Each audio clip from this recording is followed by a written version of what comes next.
Eh oui, tout démarre par un simple assassinat. Un attentat, exactement.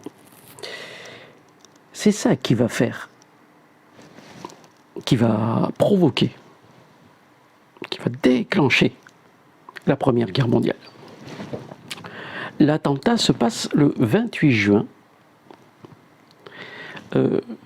1914.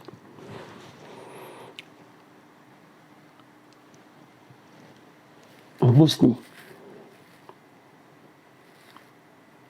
dans la ville de Sarajevo. Et là, vous avez,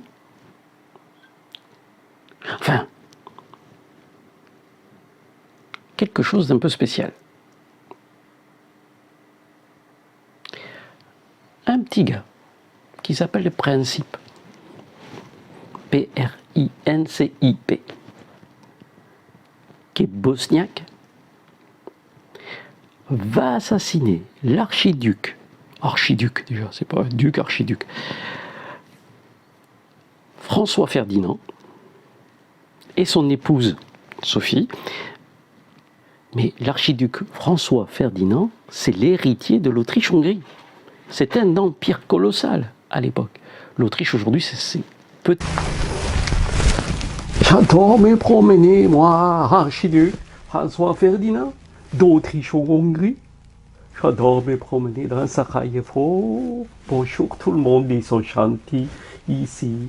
Ah, bonjour jeune homme, qu'est-ce qu'il me faut votre visite? Vous avez l'air gentil. Ah, qu'est-ce que vous avez à la main?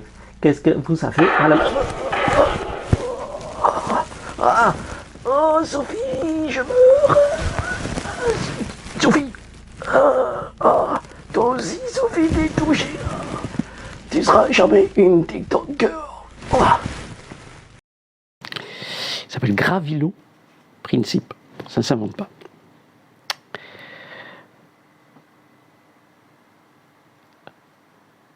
Et là, on se rend compte que Princip, il est allé chercher des armes dans un petit pays qui gêne énormément l'Empire austro-hongrois, un petit pays qui est comme un caillou dans la chaussure du grand Empire austro-hongrois, c'est la Serbie.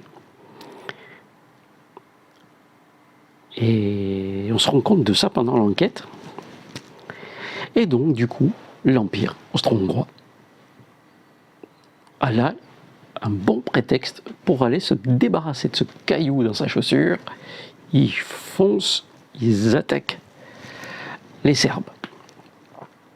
C'est un petit peu, je vais vous faire un parallèle par rapport à aujourd'hui, c'est un petit peu, vous avez actuellement le nouveau roi d'Angleterre, Charles III.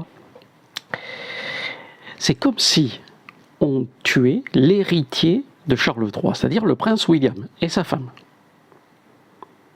Vous imaginez un petit peu l'effet que ça pourrait faire. Et il est évident que là, ça m'étonnerait que les Anglais ne déclarent pas la guerre face à un pays apparemment qui aurait tué son prince, héritier de la couronne.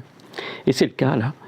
François Ferdinand se fait tuer, qu'est-ce qu'on fait? On va attaquer le pays qui a aidé à l'attentat. Voilà. Un petit peu comme les tours, le 11 septembre, le World Trade Center. Bon, c'est un groupe de terroristes qui détruisent les tours du World Trade Center à New York. Et ça va être le pays qui les a aidés à l'époque que les Américains vont aller attaquer. C'est un peu dans le même esprit.